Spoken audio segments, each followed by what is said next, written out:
Хлопок, блядь. И вот сейчас горит вот, что-то. да, горит что-то въебало, короче, на грейсе нахуй.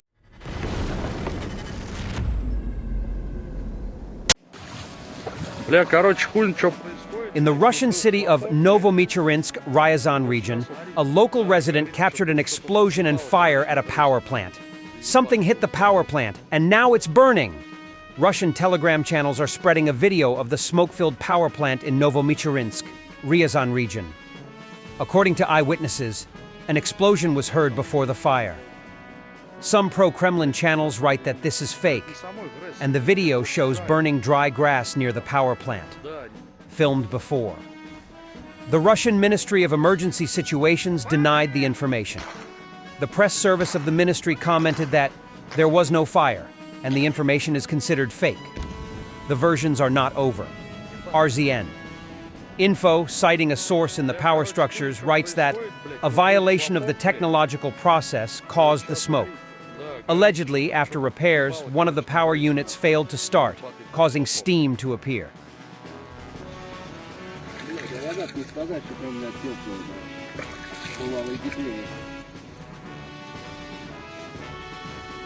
А потому что ночью уже холодно. Бля, нихуя там дымит. Но это не самой ГРЭС, это где-то вот с краю.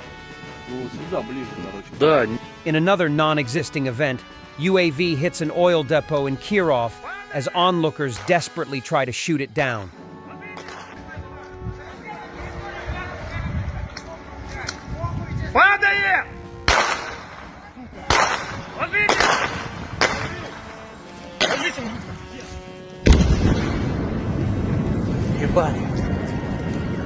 Stress relief content. Kadyrov does push-ups.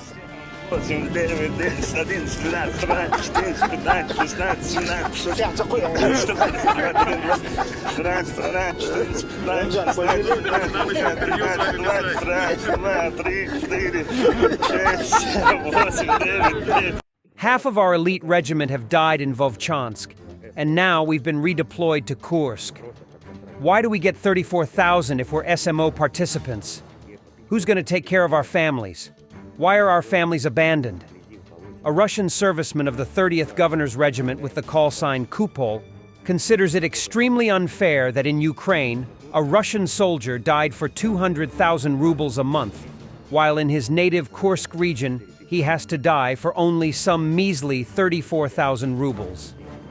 Kupol does not understand what is going on and demands that this mess be sorted out immediately. В Балашихе мне сказали, что мы подписываем контракт на СВО. Не просто как контрактники, которые сидят в Москве и каждый вечер могут вернуться к своей семье, попить кофе, посидеть на диване. А мы СВО, мы живем в грязи, в болоте. Иногда не доедаем, не досыпаем, потому что работаем работу. Но тут получилось так, что мы 4-й месяц уже получаем по 34 тысячи. Как вы думаете, может ли семья прожить на такие деньги, с учетом того, что еще некоторые финансовые средства нам нужны здесь? Купить салфетки, сигареты, кофе, чай, сахар, потому что мы это все приобретаем сами, нам никто ничего не дает. И вот возникает вопрос, а какого хуя мы получаем по 34 тысячи, если мы СВОшники?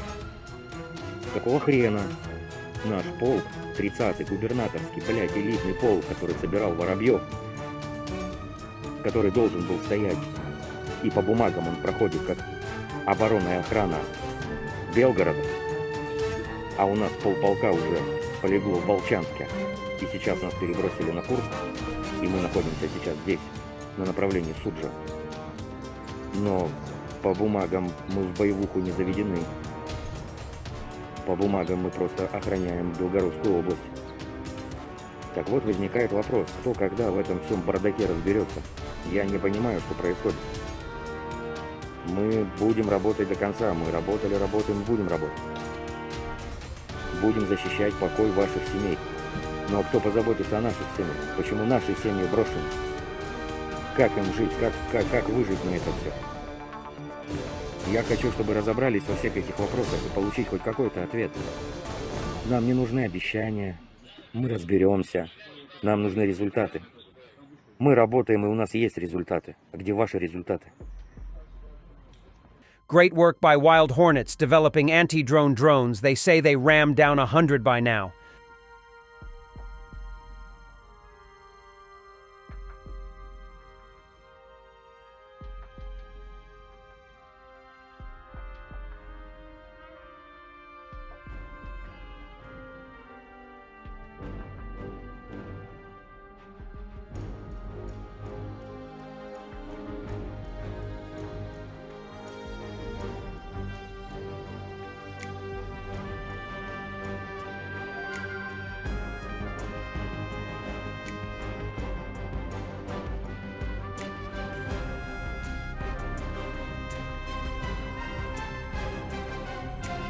An improved version of the Russian T-80 platform, re-engineered with the turret removed, now functions as an armored transport and casualty evacuation unit.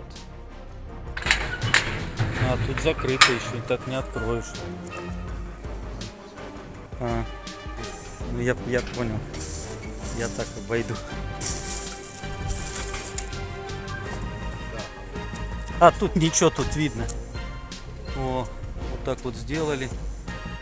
Все обшили.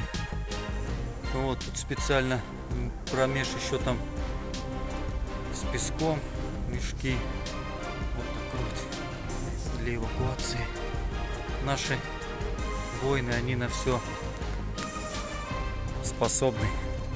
Вот, поэтому нас не сломать, не победить.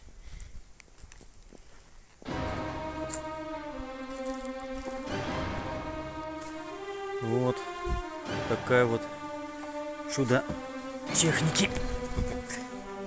Вот, чтоб сюда раз прячется, и уже соответственно это все такой транспорт для эвакуации.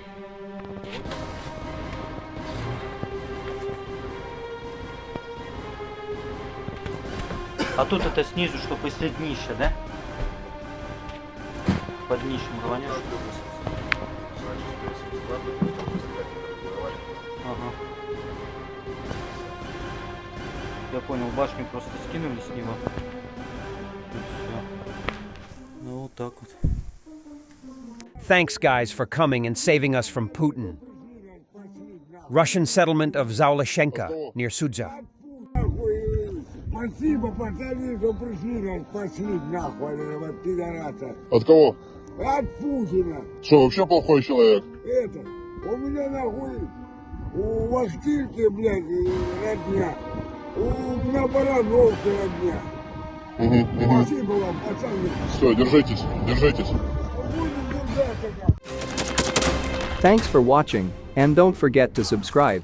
Also, if you want to support Warthog Defense, please become our member and get early access to new videos, exclusive members-only videos, and become administrator in comment section. The membership link is in the description. Rescues every day. We had a guy last week at 6 rescues in 6 days. You know, he's doing the job every day.